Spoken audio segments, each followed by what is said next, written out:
D'abord, merci Vincent de m'avoir invité à participer à cette réunion. Merci aussi à Françoise. Et d'ailleurs, je vais reprendre et tenter de filer le mot qu'a évoqué Françoise à propos de l'éducation, c'est-à-dire le temps long.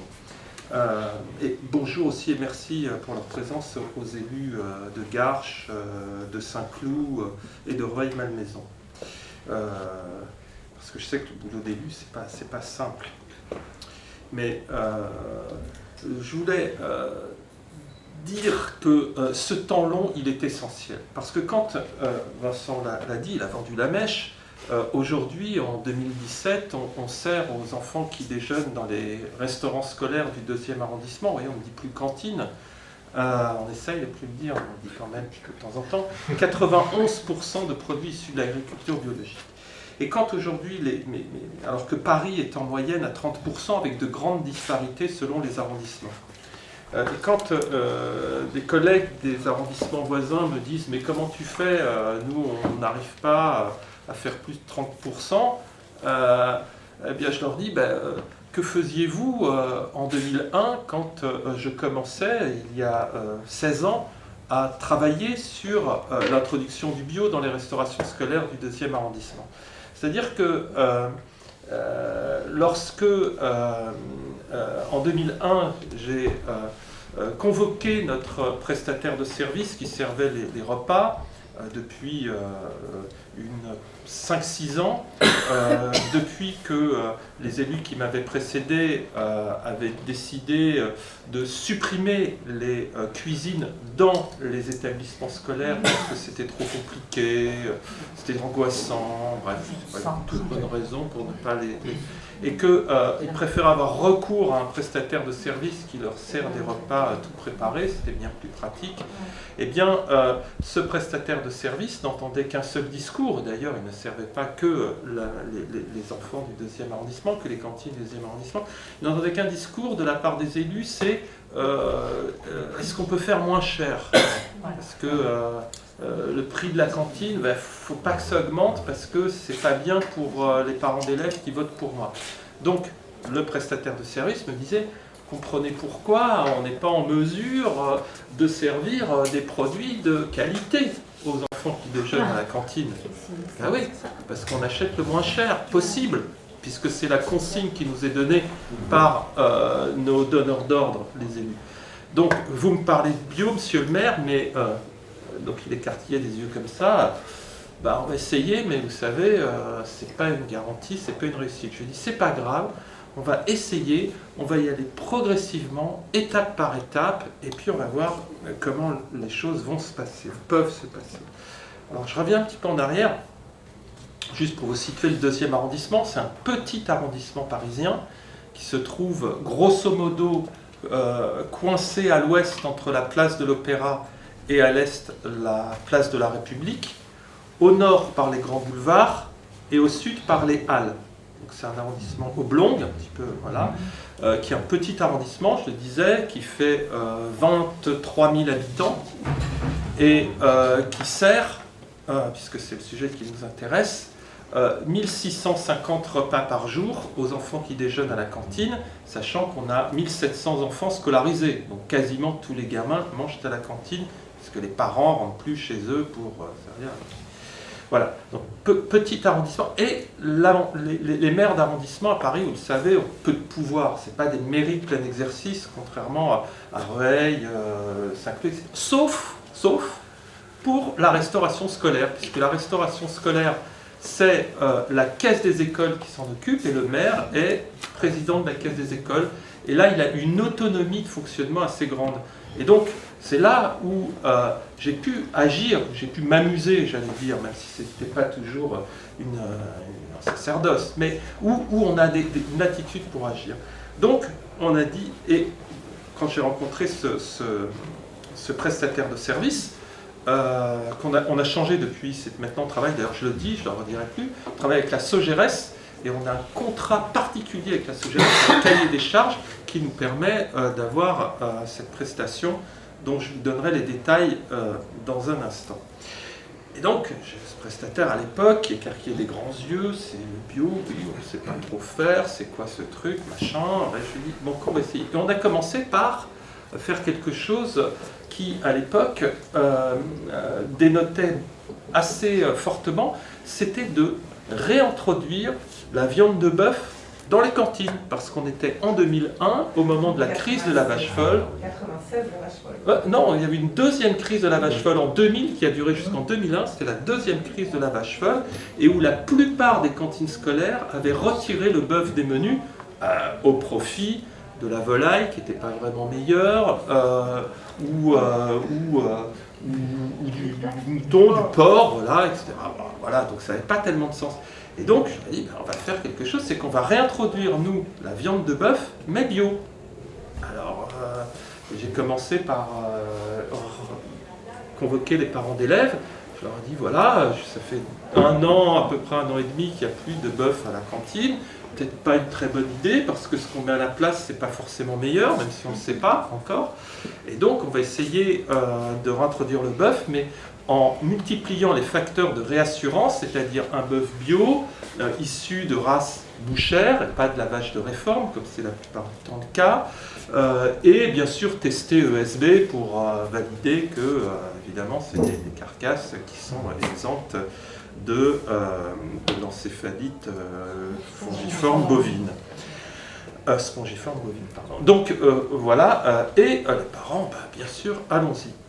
Et puis, on a continué progressivement en introduisant ensuite le pain, parce que avec le contrat qu'on a fait avec la Sogeres, ensuite, je leur ai dit, mais alors c'est ça qui est merveilleux dans les marchés publics, c'est que vous êtes obligé de passer des marchés avec des sociétés, mais une fois que vous avez passé un marché avec la société, vous pouvez dire à la société, écoutez, moi je préfère que le pain, vous l'achetiez en proximité, bio, farine semi-complète, et donc je vous demande de référencer, parce que c'est le terme qu'il faut employer, ce monsieur de Patibio, qui m'avait donné sa carte de visite un jour, je n'ai aucun d'intérêt chez Patibio, je suis rassuré, parce que le blé dont il fait le pain pousse dans le Vexin, donc à portée de RER, le meunier est pas très loin, lui,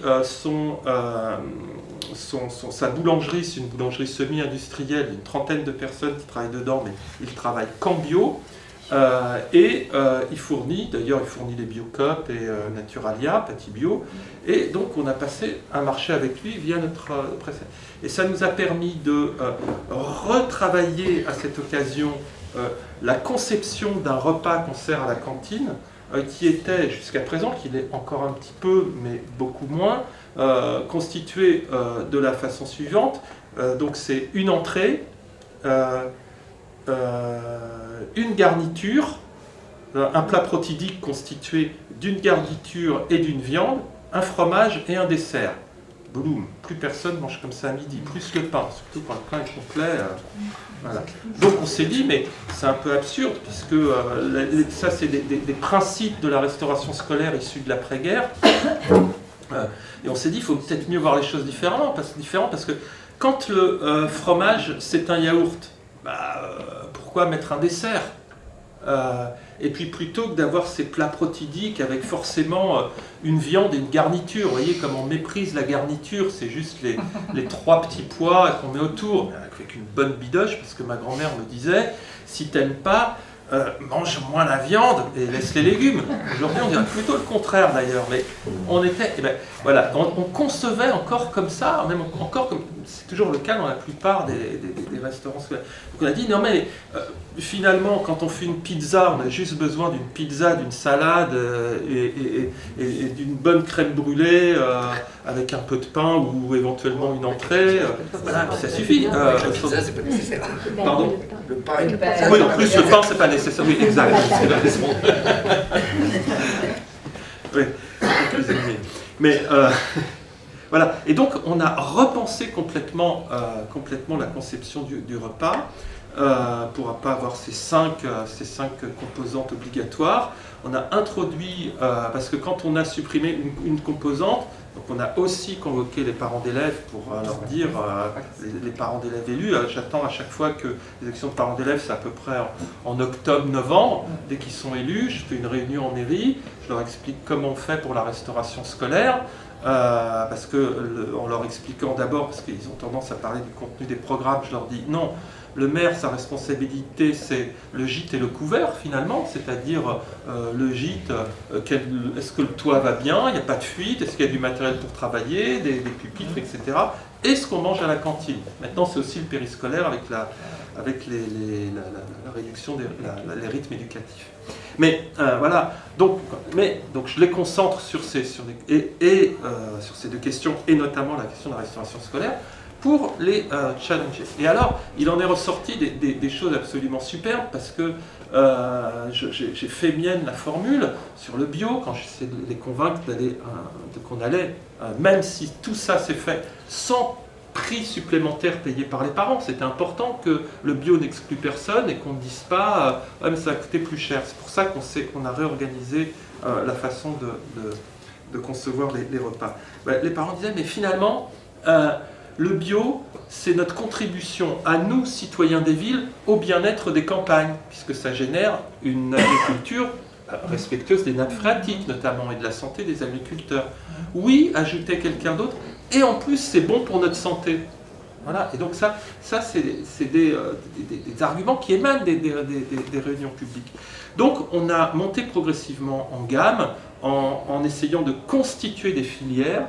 Et la première filière qu'on a pu permettre de constituer, c'est donc la filière des blés bio d'Île-de-France, qui est une filière maintenant constituée, notamment dont fait partie Pâtis Bio, mais pas que. On a, parce que la difficulté, ça a été dit par Mathilde notamment, la difficulté pour les acheteurs publics, c'est de trouver en face des producteurs, mais pas que des producteurs, parce que moi j'achète pas du blé, j'achète un produit quasiment quatrième gamme, même si on évite d'aller, on cuisine le maximum dans notre cantine scolaire que gère la Sogérès. Eh bien, la difficulté, c'est qu'il faut trouver en face les volumes et les mises sous forme qui conviennent à la restauration scolaire. Donc, et encourager une agriculture bio qui réponde à cette filière. Et il n'y en avait pas, donc on en a constitué une, c'était le pain, avec les filières bio d'Île-de-France.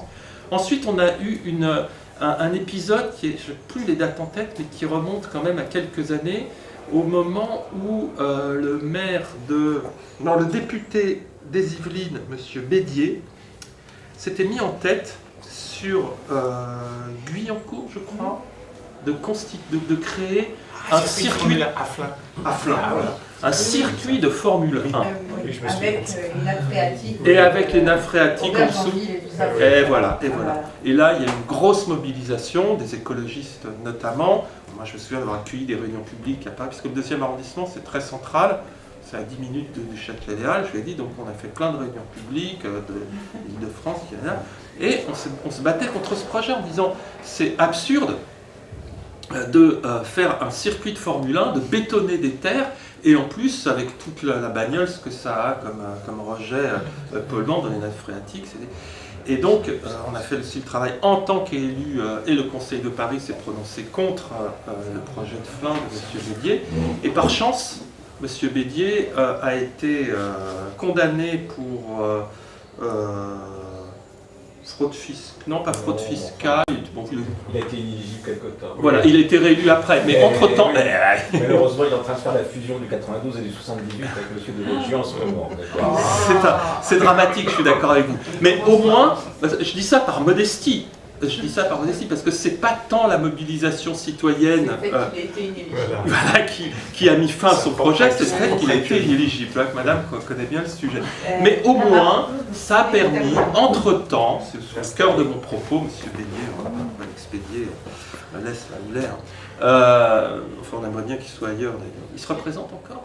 En fait, la fusion 92-78. Commence par un projet commun qui est ils se sont mis ensemble, j'ai un peu essayé, mais par un projet commun autour de l'autisme. en utilisant le foncier du 78 et les expertises du 92. Bon. Donc c'est une bonne chose, Bon. mais... D'accord. En tout cas, ça nous a permis, entre-temps, entre son séjour en prison, entre guillemets, et de mettre en place, avec la région du temps de M. Huchon, pas l'actuel évidemment, qui est en train d'un peu déconstruire ce qu'on a construit par ailleurs, enfin c'est autre chose, de mettre en place une filière de producteurs, notamment de la carotte. Et la carotte, c'est un élément très important.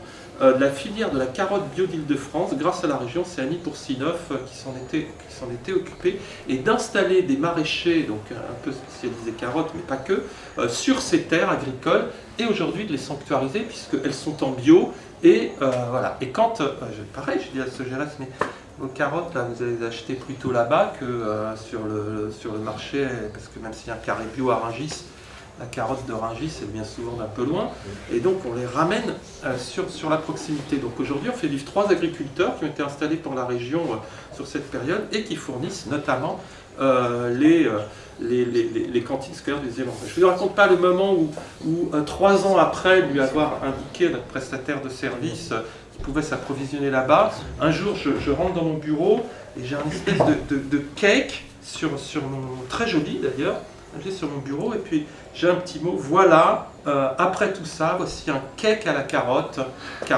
issu du délicieux cake à la carotte donc qu'ils avaient fabriqué. Voilà, c'est super, ça prend 3 ans, ça marche. Et 3e filière qu'on a permis d'organiser, là encore, je lui rends hommage grâce à la région, et là cette fois-ci plus Annie Pourcineuf, c'est Corinne Ruffet, qui avait la responsabilité de l'agriculture, la filière des laitages bio d'Île-de-France, où désormais les yaourts bio qu'on sert dans les cantines scolaires, eh bien, ils sont issus de cette filière d'agriculteurs qui s'étaient mis en bio et qui étaient à un moment donné prêts à arrêter parce qu'il n'y avait pas de débouché. Et donc ils disaient, bah ouais, mais moi je produis en bio, et comme la coopérative elle est traditionnelle, ils remettent mon lait dans le lait conventionnel, et évidemment ils me le payent au prix du conventionnel. Donc moi, s'il n'y a pas quelque chose qui se passe, j'arrête.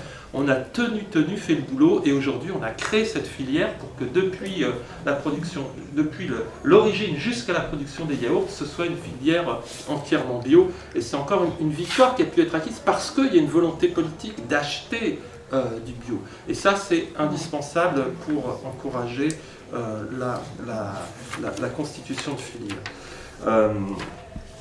Voilà. Mais on n'a pas fait que ça. Parce que on s'est aperçu que... ah oui, non, juste un mot déjà sur la proximité, parce qu'on en parle beaucoup. Oui, la proximité, elle est importante. Et je me souviens que le jour où j'ai vu qu'ils nous avaient, qu'au menu, il y avait des pamplemousses, parce qu'on demande l'origine, donc on voit les menus, puis après je demande à la caisse des écoles de me retracer l'origine, et on peut savoir si la côte de bœuf, on peut voir la photo de la vache, la pauvre, qui a sacrifié sa côtelette. Non, on ne sert pas des côtelettes, à vrai dire. Mais... et donc on peut remonter comme ça. Et donc quand je regarde les pamplemousses, on était au mois de novembre, je dis pamplemousse, puis je fais voir l'origine, puis c'était le Chili. C'est du pamplemousse bio, donc là j'ai pris mon téléphone, je les ai un peu passés, et là, vous vous dites, nous on a un cahier des charges, monsieur le maire, on va vous servir, à l'époque on devait être à 50% de bio, voilà, on vous met du pamplemousse, il est chilien certes, mais il est bio, qu'est-ce que vous avez à redire? Je dis non, il faut nous faire de la saisonnalité, parce que dans un marché public, ça vous n'avez pas le droit de parler de proximité au sens où vous ne pouvez pas... Ça revient à choisir. Mais en revanche, vous avez le droit de parler de saisonnalité, de dire que vous voulez, pour respecter le métabolisme de l'être humain, lui faire consommer des produits qui correspondent à la saison, des produits qui correspondent à... Vous m'avez compris. Donc ça c'est une consigne. Alors là encore, le prestataire nous dit, mais vous savez, monsieur le maire, vous êtes un petit peu à l'encontre de tout ce qu'on dit, parce que les responsables de cantines scolaires, aujourd'hui, certes, ils ne nous demandent plus de faire moins cher, mais ils nous demandent de diversifier. Il faut que les enfants aient une éducation au goût, il faut leur présenter une gamme de produits la plus large possible et que ça change tout le temps. Je leur dis non, non, non, non, moi j'accepte une certaine monotonie si celle-ci correspond à la saison. Et d'ailleurs, je vous fais remarquer que c'est vrai, on risque de manger un peu plus souvent du chou ou des cucurbitacées en hiver. Mais savez-vous qu'il existe une centaine de variétés de choux et qu'il existe pour chaque chou une centaine de façons de les cuisiner. Même chose pour la butternut, citrouille, potiron et autres cucurbitacées. Pardon. Bien sûr. Voilà. Il en existe des centaines de variétés et à chaque fois des centaines de façons de les cuisiner. C'est donc une question d'imagination. L'argument de la monotonie ne tient pas. Et voilà, et on est parti comme ça. Et donc on a réussi à avoir des cantines qui fonctionnent pas trop mal, grâce notamment au fait que j'ai fait deux choses. J'ai institué deux choses qui sont assez importantes. D'ailleurs, c'est quasiment une seule et même chose. Mais c'est aller déjeuner dans les restaurants scolaires avec les parents d'élèves, une fois qu'ils sont venus, on va déjeuner. Et ça, je l'ai fait pour une raison très précise que je dirai après, pour une autre innovation. Mettre en place des commissions de menu. Donc, parfois, les déjeuners se terminent en commission de menu. La commission de menu, c'est quoi? C'est dans une école, il y a le responsable de l'école, ou le chef d'établissement qui nous accueille, les parents d'élèves élus, des représentants d'élèves, notre prestataire de service, le responsable de la caisse des écoles, le maire ou son adjoint chargé des affaires scolaires. On commence par un déjeuner pris en commun, de même que celui qui a été servi aux enfants, face à côté des gamins qui font beaucoup de bruit, là, vous connaissez ça. Et à la fin, on débarrasse et on sort les projets de menus que nous ont préparés, parce qu'on ne commence pas à se gratter la tête en disant bon, qu'est-ce qu'on pourrait manger. Notre prestataire de service nous fait les menus en fonction de ce que lui il pense qu'il faut servir en fonction du cahier des charges qu'il a entre les mains. Et on commence par écouter les enfants, les élèves qui ont fait le tour de leurs petits camarades, on les prévient un mois à l'avance, donc il faut que ce sera dans leur école, parce qu'à chaque fois on change d'école, ils font le tour de leurs petits camarades, et ils reviennent avec une petite liste, on a aimé, on n'a pas aimé, on aimerait ceci, on aimerait cela, et puis on les écoute, tous les adultes les écoutent, et puis on répond. Alors, on répond parfois non, on n'aura pas le lundi des frites, le mardi de la purée et le mercredi du gratin dauphinois, parce que c'est pas comme ça que ça peut se passer. On a des textes, d'ailleurs un qui s'appelle le GEMRCN, que connaissent le groupement d'études de restauration collective et des marchés, qui définit les fréquences d'apparition de certains des ingrédients. Par exemple, on est obligé de servir au moins 3 fois toutes les 2 semaines de la viande grillée, 2 fois du poisson, une fois... Voilà, il y a tout un truc comme ça assez compliqué. Et puis, donc, 2001-2017, on a progressé, et en 2009, on s'est dit que il fallait répondre à la problématique du dérèglement climatique, de l'obésité et de la condition animale en introduisant un repas bio par semaine. Végétarien, pardon, excuse-moi. Bio, c'était végétarien, merci. Un repas végétarien par semaine, et bio, bien sûr. Alors là, j'ai demandé aux parents d'élèves, quand même, c'était un peu plus sceptique au début. Et, on a fait un sondage, l'opposition a fait campagne contre, c'est vrai, l'opposition LR a fait campagne contre, et quand même, la majorité des parents ont dit banco pour un repas végétarien par semaine. Et donc c'est là où je suis allé déjeuner, c'était le mardi à l'époque, je suis allé manger dans chaque restaurant scolaire, je n'ai que 12 écoles, c'est un petit arrondissement, donc, mais voilà, donc aller déjeuner avec les parents d'élèves, parfois avant une commission de menu, mais parfois simplement comme ça, avec les parents d'élèves, pour discuter du repas servi, du repas végétarien. Alors une fois sur deux, à la fin du repas, je leur dis alors le repas végétarien, il n'y a pas de viande là? Ah oui, on n'avait pas remarqué, monsieur le maire. Non, mais c'était très bien, d'accord.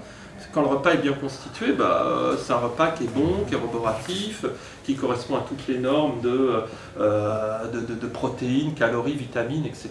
Donc voilà. Et donc avec cette expérience, c'est passé tout à fait bien. Et aujourd'hui, donc on a fait ça en 2009. Ça y est, je commence à être copié depuis 2014. Chic, j'adore être copié. Eh bien, la ville de Paris a elle-même mis en place un repas végétarien par semaine dans le cadre de ce qu'évoquait Mathilde du plan alimentation durable de la ville de Paris qui a été voté pour réduire de 20% la place de la viande dans les menus. Nous, on a fait encore une innovation, donc je termine sur les repas végétariens.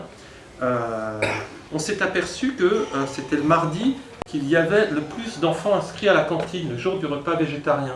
On s'est dit, c'est étrange, c'est une vraie demande. Alors, en toute honnêteté, il y a une demande qui est à la fois liée aux parents qui ne veulent pas que leur enfant mange des animaux, mais aussi il y a des revendications cultuelles. C'est important d'aborder cette question. Parce que je suis allé à Lyon, et à Lyon, j'ai vu un débat assez passionnant sur cette question. Alors, moi là-dessus, je suis laïque, complètement. Je suis même athée d'ailleurs, mais ça me regarde. Donc, les revendications culturelles, ça ne me regarde pas dans l'école laïque. Mais la pratique, c'est quand même que moi, je mange à la cantine depuis 1971, dans le 10e, dans le 10e arrondissement de Paris, où il y avait déjà, quand il y avait du porc, un menu de substitution. Donc ça fait partie de la tradition laïque. Le supprimer, comme on entend ici ou là parfois, c'est de la pure provocation, complètement absurde.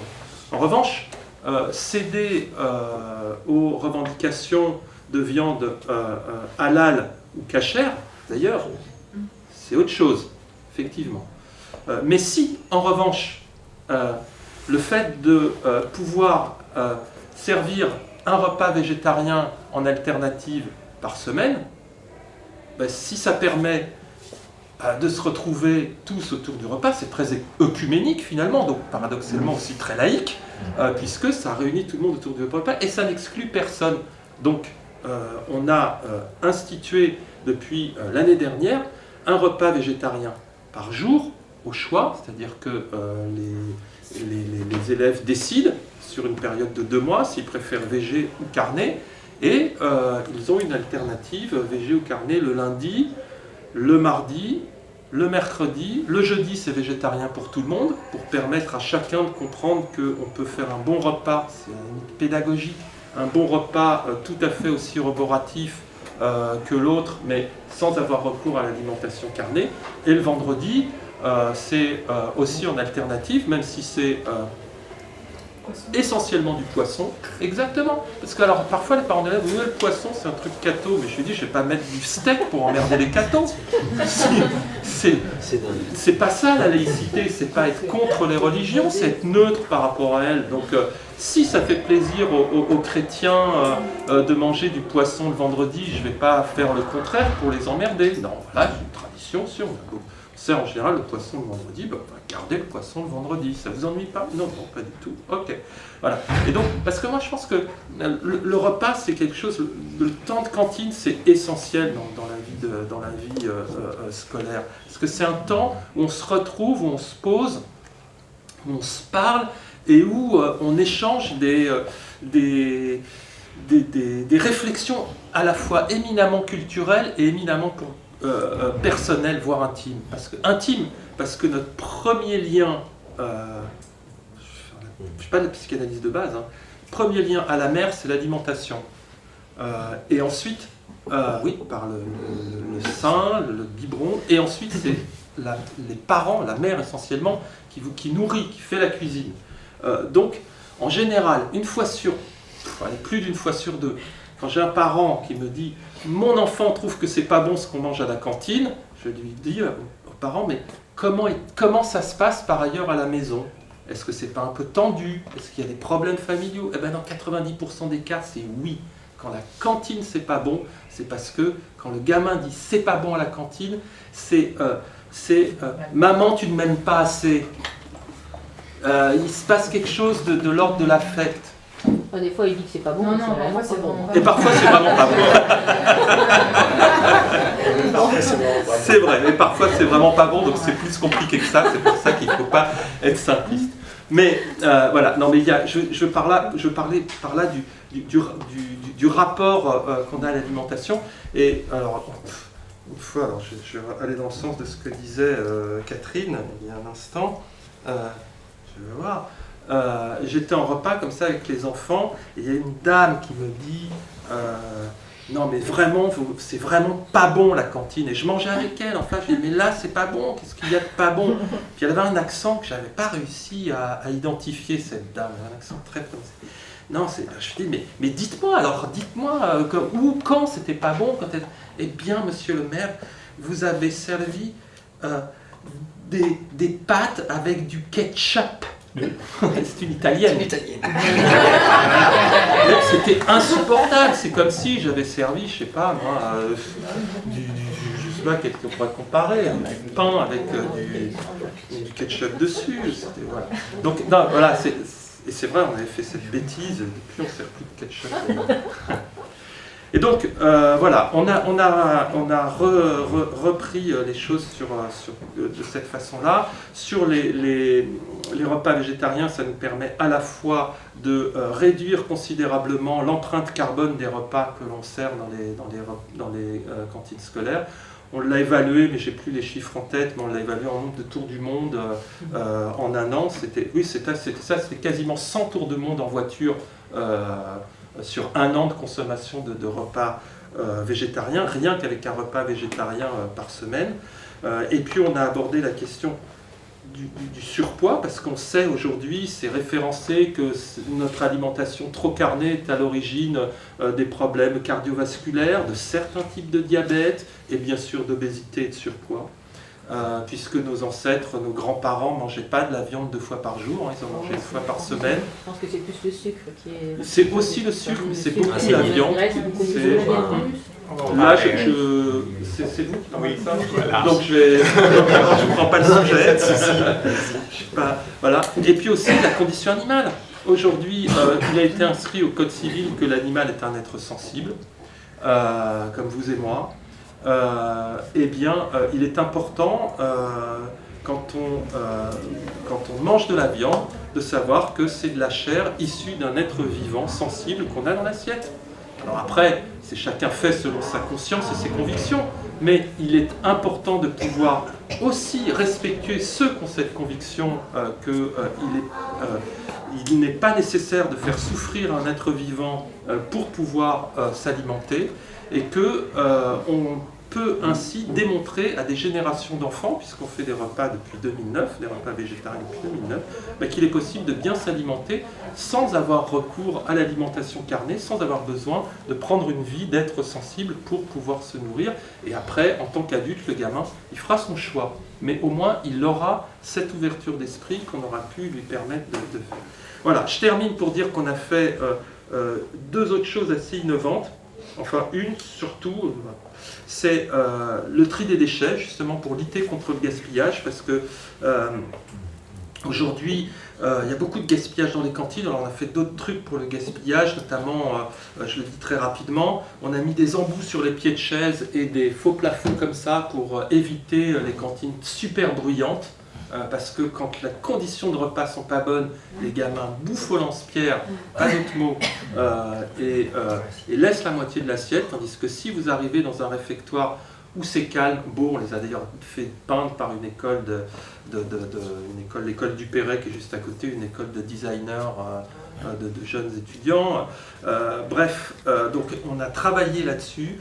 On a réfléchi, par exemple, sur les selfs, à mettre le pain à la fin et pas au début, parce qu'on s'aperçoit que quand le pain est au début, ils ont faim, donc ils prennent plein de pain, puis après ça se jette, voilà. Et puis on a mis en place le tri des déchets, fermentescibles, c'est-à-dire des déchets, des biodéchets, ou déchets, on les appelle maintenant les déchets alimentaires, depuis 2014, puisque c'est une des premières mesures que j'ai fait quand j'étais réélu, où le gamin a donc pas la maternelle, mais dès le CP, à la fin du repas, il pose son plateau, puis met de côté le pot de yaourt et le restant de son assiette. Il prend, donc c'est un grand plastique transparent, donc ça se voit, ça s'accumule d'un côté et de l'autre, c'est 2 plastiques transparents, et ça, il sait que c'est des déchets qui peuvent être valorisés, qui vont être valorisés sous forme de méthane ou parce qu'on a mis en place toute une filière, on a contribué à alimenter cette filière, méthane ou compost, pour faire de l'agriculture pour l'agriculture, notamment pour un substitut aux engrais phosphatés. Et ça permet de conscientiser les élèves sur ce qu'ils jettent, parce qu'ils jettent eux-mêmes leur assiette, le contenu de leur assiette. Et c'est très important aussi dans la lutte contre le gaspillage alimentaire, parce qu'ils demandent moins, alors il y a des grammages en même temps, mais quand ils demandent du rab, eh bien, ils savent qu'il faut finir parce que après ça part à la poubelle, même si c'est valorisé. Voilà, ça permet d'amener l'enfant à la réflexion sur la question du gaspillage alimentaire. Et maintenant, les enfants étant prescripteurs auprès des parents, on a pu mettre en place dans tout le 2e arrondissement la collecte des déchets des ménages en porte-à-porte des déchets alimentaires. C'est-à-dire que maintenant, à Paris, peut-être que c'est pareil à Rueil, je crois, ou ici. À Rueil, ils l'ont fait dans une école. Ils ont une école pilote où ils font collecter par une entreprise de l'ESS les déchets. C'est le Bio Waste. Ah non, c'est pas la même. C'est pas la même que vous. C'est Moulineau Biogaz. C'est son concurrent, entre guillemets, c'est le Bio Waste qui vient collecter les déchets. Ouais. Et alors depuis, sur le nouveau contrat là, de la nouvelle, avec un nouveau prestataire de cuisine centrale, parce qu'on a changé de prestataire en septembre, la loi les oblige à collecter les biodéchets dans des gros établissements, parce qu'on a des gros établissements scolaires à Rueil, et donc qui ont un tonnage, qui produisent un tonnage de déchets tel que la loi oblige à collecter les biodéchets et à les transformer.